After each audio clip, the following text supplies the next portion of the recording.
Hey everyone, Donna Nelson here. Welcome to day 11, episode 11, which is part 4 of that 4-letter word that is so taboo. So the last 3 days we've been talking about fear and why people are so afraid to talk about fear or the things that how fear is impacting their lives. And so I've been talking about these 4 ways that fear is ruining these areas of your life, and that is your clarity, your connection with yourself and others, your confidence, and today, the last day, is communication, which might really be the biggest and most important out of all of them. So I'm going to take a couple of minutes to just introduce what this series is about so you can come back every day, hopefully, and catch more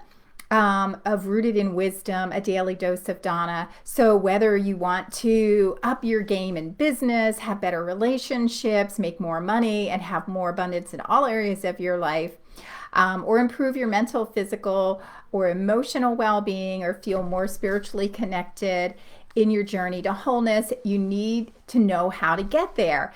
And it's going to take a foundation that's rooted in both science and soul. And that's what these series of Rooted in Wisdom is all about. So come back each day to check it out. So let's talk about fear and how it ruins our communication. So probably don't have to say a whole lot about that because we all know that when we're afraid or feeling defensive, whatever those kind of triggers are that show up in fear, it ruins our communication. And that could be showing up in, it's fight, flight, freeze, or fawn. There's really 4 ways that fear has an impact on us. And what did I say? So freezing is, we just pull ourselves in, we hold our breath, we tighten up, we bite our tongue, which then really affects our communication style, because that's our throat chakra. And we're like, I'm not going to say anything because I'll explode, or, I don't want to say something and then hurt someone's feelings, whatever those things are that we hold our breath and tighten up our whole body around our throat chakra. And the other is, so that's freezing. And the other is fleeing, right? So sometimes we go into attack mode, and that in our communication can come out in really negative ways, or we could just abandon the situation and leave somebody, sitting there wondering what the hell is going on because this person just fled this situation. And so now there's no communication happening as well. And then, which one am I missing? So, okay. And then fawn, I can't remember the other one now. But fawn is where we move right into this kind of people pleasing mode. And none of these are good in response to fear because they affect the way that we are able to communicate, and it can really ruin our communication across all areas. And what it does, obviously, within our own bodies that we've talked about in some of the other series, what it does in our brain to lock us in that kind of frozen state of fear, and takes our frontal lobe, our ability to think and communicate clearly, offline, which is why communication then becomes a problem because our thinking brain is offline. So that's part of the problem. So let me look at my notes here. So one of the things that's really important to know is that how we feel affects how we communicate. So if we think about it, when we're feeling safe, right? So whether we're in the presence of others, we're just feeling really good about ourselves, our confidence is up, right? When we're feeling loved, right, we feel safe. When we're feeling safe, our communication style is really different, right? We're open, we're more open-minded, open to hear different perspectives. We are better active listeners. We're more patient in allowing the other person to be heard. We have a softer tone. We're more affirmative in the way that we feed something back to someone else. We are more inviting to hear and what the other person's ideas or perspectives are, and we're much more encouraging. So when we are not in that state of fear and we're feeling safe, communication can flow much better. But the way we feel definitely affects the way we communicate. So when we're afraid, what starts showing up? We feel anxious, and that energy also projects, right? So when you feel anxious, the other person's getting anxious because they can see your not only your body language, but feel the energy that's coming from you, can hear it in someone's voice and the way that they're saying something. Very often the words are flowing very quickly, which is heating up the energy in the space, right? And then when that happens, very often, the way that we're communicating becomes very reactive because our energy is already moving very fast. So like the words just come right out of our mouth. So we're reactive, and it can sound so that we're more likely to interrupt, which is not good in communication when you're trying to have connection with someone else and be understood, or be able to have a good collaborative conversation. And often our tone is harsh, right? So because we're talking faster, we're probably louder, things come out because, when we're in fear, our body's in protection mode, right? This is just normal. Our brain and body are on alert, we're supposed to be protecting ourselves. And in this modern age in communication, that's usually protecting ourselves from being hurt by someone else's words.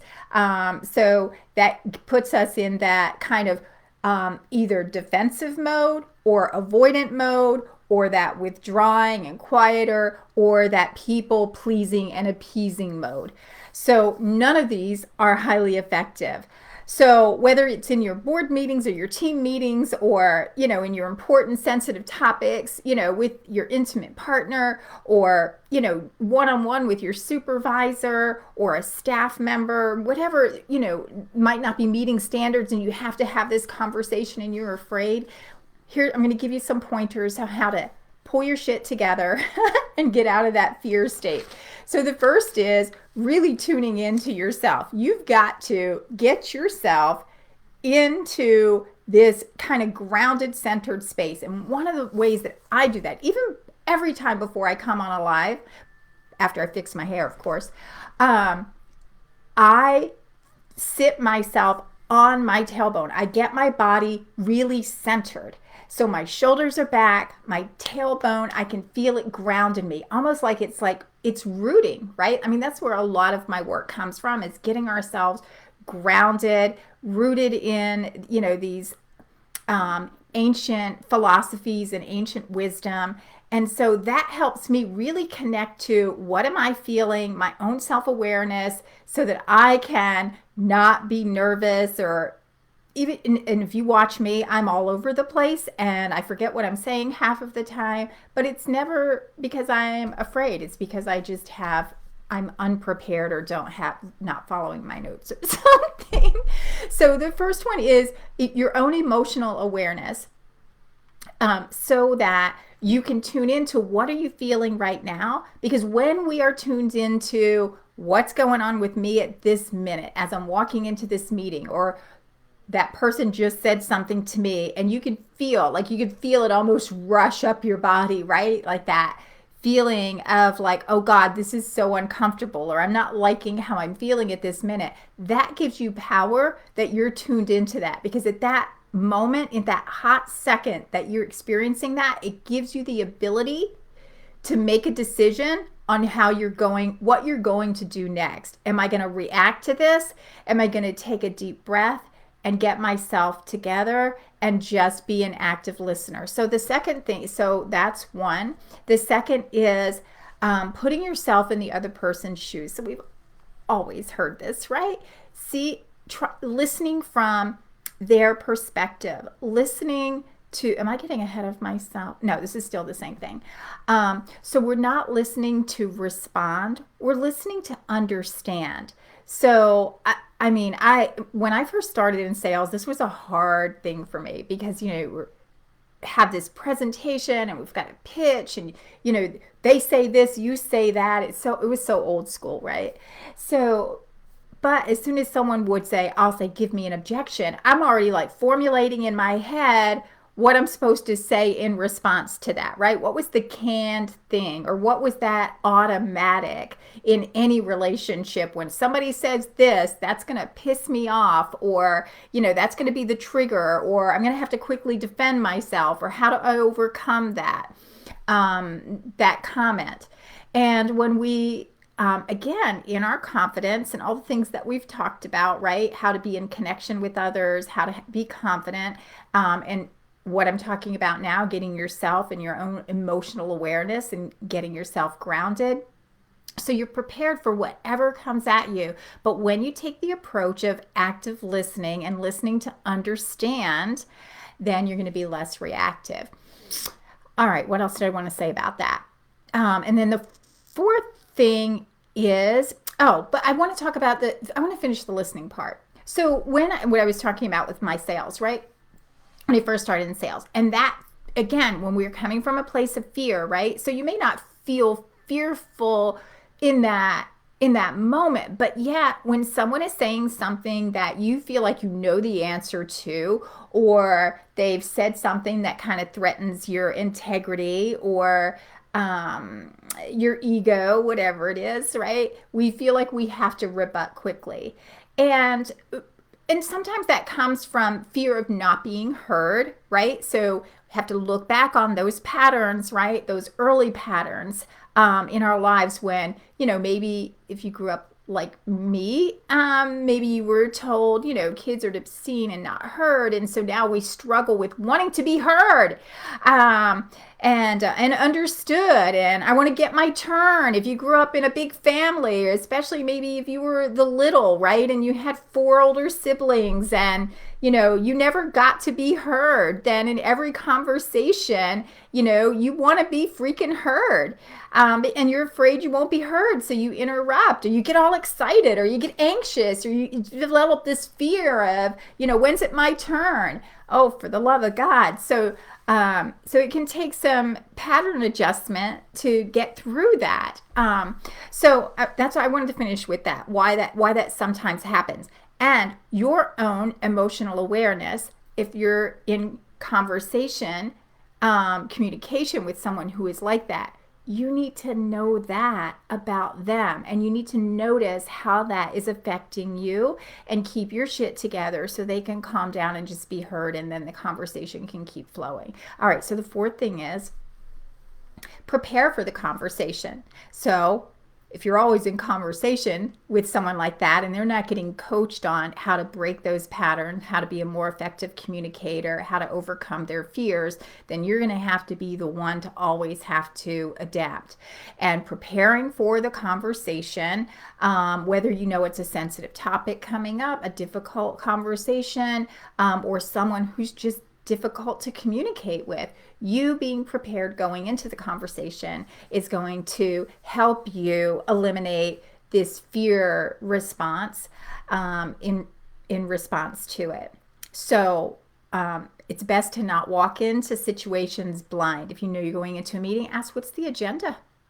What are we talking about? Why are you coming to see me? I do it all the time. People are like, hey, can we chat about what? Got to be prepared for this. Give me the topic, just the topic. So, and then so when we prepare and we can anticipate what the conversation is going to be about, that allows us to then prepare our mind and our body for it, and not get triggered based on whatever's going to happen. So, and know that chronic fear has this cumulative load effect, and it does affect all areas of our life. So as we've talked about the impact on our clarity and our communication and our confidence, and what was the other one already? How do I forget the fourth thing already? Hold on, let me go back in my notes. Good grief. Oh, connection. Obviously, connection to others. These four big ways, those impact all areas of our life.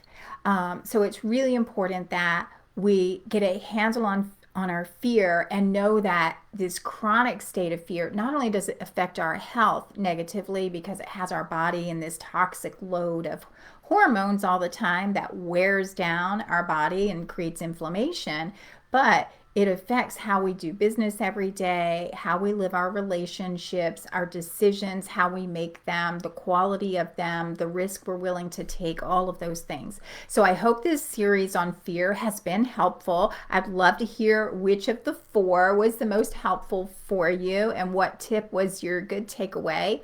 And what do you want to hear about next? So tomorrow we start a new series on something or a new topic, whatever I feel like inspired to ramble about based on conversations I've had with others. So, all right, we'll catch you tomorrow. Good night.